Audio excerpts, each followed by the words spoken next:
Hello everybody, welcome to computerhandle.com. So, in the last lecture, we've given you an introduction to loops. And it is to tell you that three basic types of loops exist. And they are so detailed to discuss that we've put them in three different lectures.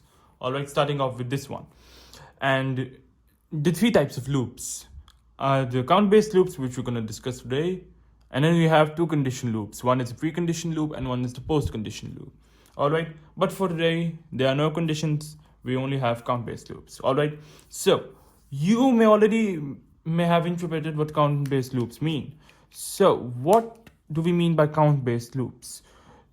How many times the loop is going to repeat itself? We're going to specify the number beforehand. Alright, it's not dependent on any condition. We're going to specify the number of loops, how many times it's going to run beforehand before it exits the loop and ends the program. Like in the last lecture, we had said that we've got we had repeated the loop 3 times. That was an example for the count-based loop. Alright, so how does count-based loops work? So, it's a rough draft. You have a start, you do a process, and then you count. The way you count is, of course, x is 0, and then you say x will be incremented by a value of 1. Alright, and then you're going to set a condition. And this condition will determine how many times the loop has to repeat. And alright, and that value will correspond to the value of x, when that value will be corresponding to the value of x. So in the last lecture, we had x is equal to 3. This time, let's suppose that we have to repeat the loop 9 times. Alright, so we're going to write is x equal to 9. If no, it's going to repeat on the same process. Alright, but if yes, it's going to say program completed, whatever the process or whatever the input output, and then it's going to say end. Alright, but, and we have a start here, of course, but the way it works, the way you need to understand is just the counting part.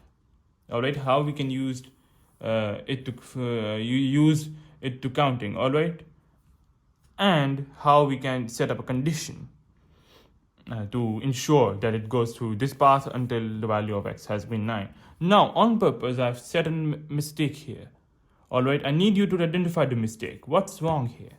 Why will the value of x will never be 9? Alright, the value of x, and this is a mistake you'll often do in the beginning of your practice. The value of x with 0 will be set to 1, but the next time before the value is incremented, you're setting it to 0. So the value of x will again be 0 and it will again be 1. 0, 1, 0, 1, and this loop will infinitely run until the computer crashes.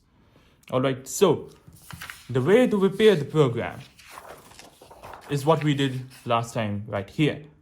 We've initialized the x before the loop junction is repeated, so that that part is never repeated again. And that is something you really need to take care of. So this part should not be here and rather should be here. Alright, I'll actually create a big one for this. Here we go. This means this. Alright, and this is one thing you really need to keep in mind, that when x is initialized to 0, the initial value of x is 0, you can't have that 0 again. So when you're designing the loop, you have to make sure that you put the arrow to the main loop after the initialization. Alright, and this is just an example of a count-based loop. Alright, now let's head on to an example. Alright, so let's have a look at an example now. Alright, our task is to input 10 numbers and is to total all the numbers, is to tell the sum of all the numbers, and is to output the total. Now, a good idea before we start designing is how many variables do we need in such a program. So, we need a variable to count, alright. We need a counting variable. Alright, I'll just write var as variable. Then I need a number variable which will be used as a number. So, I'll write number variable. Alright, and then I also need a total variable which is going to hold our total. Alright, the sum of a total variable which we're going to output. Alright, and without anything further ado, let's start designing the program. So we'll say start, then we'll initialize each and every value to 0 to prove that the value exists. All right. So I'm gonna name this value C. All right, count, and I'm gonna name this number which the user is gonna input 10 times.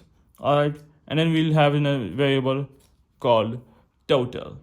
All right, but we also want another variable for count. All right, and that we have right here. So we'll initialize each and every variable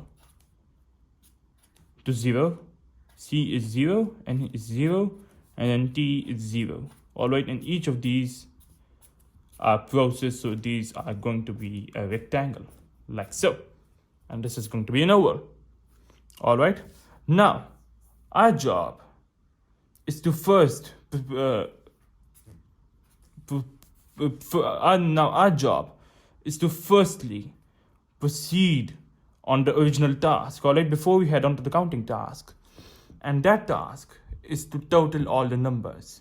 All right, so the value of total is 0. All right, but before we actually do this, we're going to ask the user to input then value n. All right, it's going to input n, and of course it's an input, it's going to be a parallelogram. All right, then we're going to tell the user to add this to the total. All right, and we're going to say total is equal to total plus n. And let me explain this to you. The value of n is 0. All right, the value of t is 0. So when we input n, let's suppose it to be 2. All right, we have the old value of t to be 0, the new value of n to be 2, to make the total of new value of t to be 2. And when we come here again, we input n, and let's say its time is 3. So the old value of 2 is there. All right, the old value of t is 2, and it's there. We'll add on to get a new value of 3 to get the new value of t, which will be 5. All right, and let's say I need to add another number. For the third time, we call it 5. All right, and this time it's going to say it already has the value of 5 t. It's going to add on another 5 to get on the new value of t, which will be 10. And this is the way we will actually calculate the sum, the final t. All right, and this is the way we're going to output the final t. Right, so let's continue designing. So have the total part we have done. So now we're going to continue to the increment part, which will be count is equal to count plus 1. All right, c is equal to c plus 1, and then we're going to set up the condition.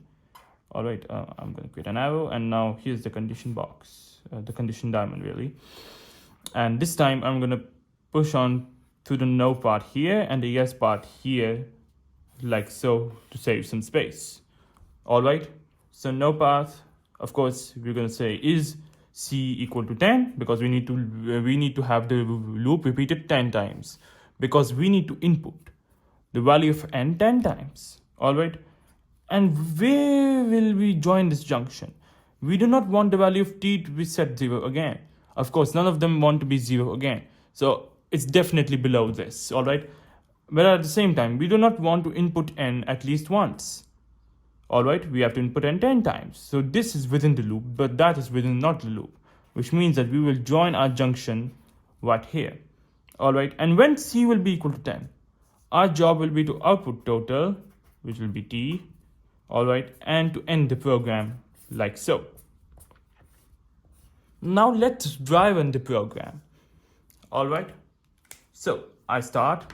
All right, and I'll actually this time draw trace table here. All right, trace tables are actually the sample data that we use to we use to take a note of what the value is. Till now we had done it in our mind that x is 1, 2, 3, but this time it's gonna become slightly hectic. So that's why we draw a table in this scenario. All right, and we're gonna note the value of x against the value of c. All right, so we've got C1, 2, 3, 4, 5, 6, 7, and another one 8, and another one 9, and another one 10. All right, so this time we have the value of c, and actually I'll create another one here for the total t.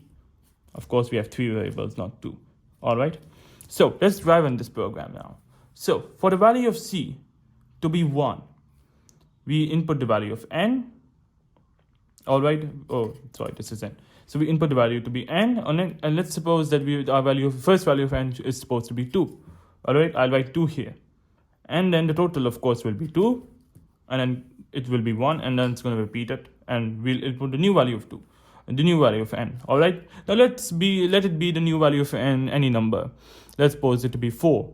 So the old value of t to be 2 will add up to the 4 value of n to get a new value of t, which will be 6.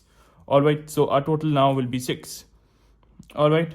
And then let's repeat it the third time. This time, let's say I just have to add 1. I'll write 1 here. All right. And the old value of t is 1. It will be the old value value of t is 6. We will add up to 1 to get 7, which means that this will be 7. All right. Is c is 10? No, c is not 10. We're going to still continue through this way. All right. And it's going to get slightly hectic. So I'm going to repeat this and complete this in a fast forward way. Here we go. So these are the sample values I've created. All right. And this time, when the value of c is 10, all right, c is 10? Yes, c is 10. So this time, we're going to go on through this path. And what is the value of t? The final value of t is 32. So therefore, for these value of n, the 10 numbers I've put here, 2, 4, 1, 1, 2, 3, 6, 1, 5, 7, the sum of them is 32. And this is a basic flow chart. All right, this is a basic flow chart to count and sum the 10 numbers, and just have a look where the loop is being used to input the number 10 times and how we total it. All right, using the old value of t plus the current value of n to get the new value of t, and how we use the separate procedure of counting to really, set the criteria of how many times the loop has to be repeated.